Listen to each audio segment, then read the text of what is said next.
Sorry guys, अभी थोड़ा एक कॉल आ गया था, उसमें थोड़ा डिस्टरबेंस हो गया। तो चलिए हम बिना टाइम वेस्ट किए हुए अपने इस टॉपिक पर आ जाते हैं। कैसे पढ़े थे हम लोग bonds law.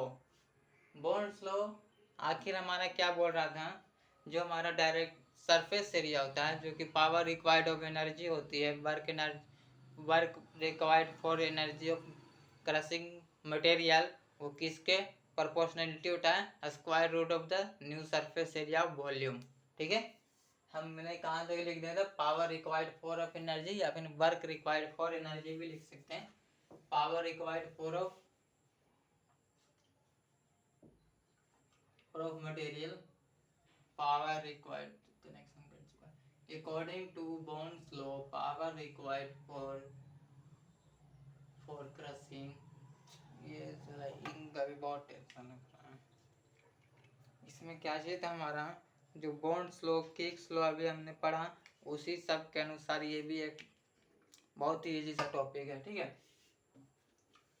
Power required of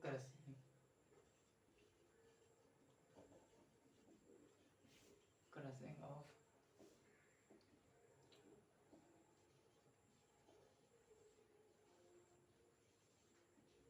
material, it's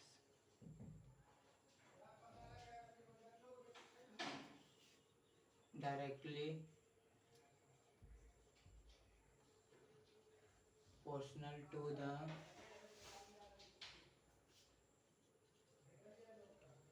square root of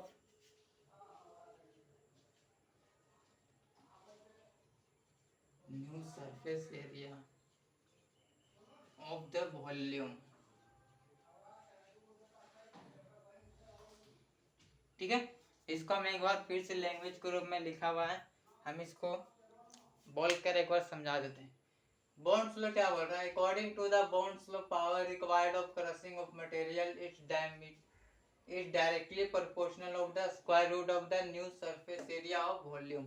रिटिंगल्स law में क्या बोल रहा था, जो हमारा पावर रिक्वायर्ड फॉर एनर्जी होगा वो square root of the new surface area का होगा। जबकि बॉन्ड्स लॉ ने इस पर और भी बोला, अपना नियम आगे लगाया और इस पे और नियम बना दिया कि जो हमारा वॉल्यूम होगा, पावर रिक्वायर्ड फॉर होगा, वो क्या होगा, square root of the new surface of the volume पर स्क्वायर डिपेंड करेगा। जो हमारा power required for the energy हम उस पर यूज करेंगे। ठीक है, तो चलिए इसके इक्वेशन हम लोग जानते हैं कि क्या चीज हमारा बॉन्ड्स लॉ जो था वो क्या चीज बोलना चाह रहा था। ठीक है ना, ठीक है,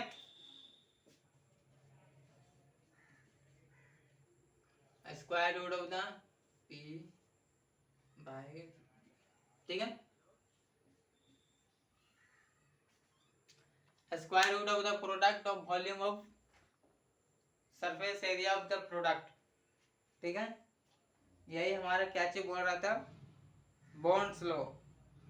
एसपी का मतलब होता है सरफेस एरिया ऑफ पार्टिकल, और बीपी का मतलब होता है वॉल्यूम ऑफ पार्टिकल। जो हमारा डिफिनेशन के अकॉर्डिंग ही है, एसपी मतलब सरफेस एरिया ऑफ पार्टिकल, जो पार्टिकल का सरफेस एरिया उसको स्क्वायर रूट, और बी मतलब वॉल्यूम ऑफ पार्टिकल, जितना हमारा पार्टिकल का वॉल्यूम है उससे का रेशियो क्या कहलाता है, बॉन्ड्स लॉ। ठीक है ना, ये हमारा डायरेक्टली प्रोपोर्शनलिटी होता है। अगर हम प्रोपोर्शनलिटी हटाते हैं तो क्या चाहिए होता है, के B.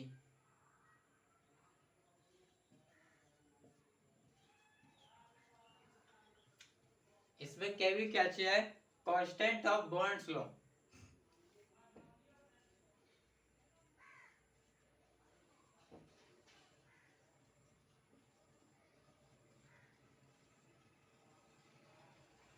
Constant of Bond's law और एसपी क्या चाहिए हमारा है,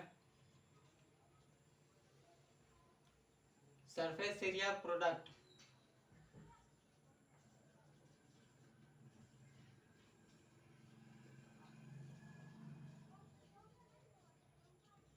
और वीपी क्या चाहिए हमारा, वॉल्यूम ऑफ प्रोडक्ट।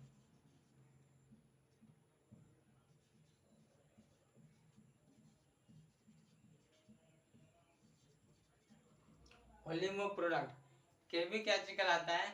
केवी जो है वर्क इंडेक्स क्या चीज होता है? Power required for the energy. इसमें वर्क इंडेक्स होता है जो कि हमारा बॉन्ड्स लॉ है, वर्क इंडेक्स के इक्वली होता है। KV equal to W I. W I यहाँ पर क्या चाहिए? वर्क इंडेक्स है।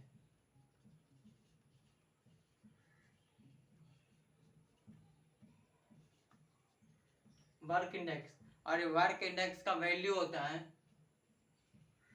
0.3162 mm।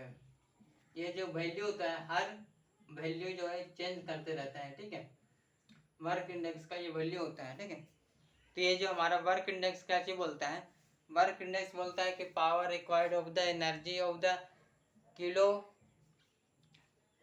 Kilo watt hour per newton is equal to 18%, ठीक है।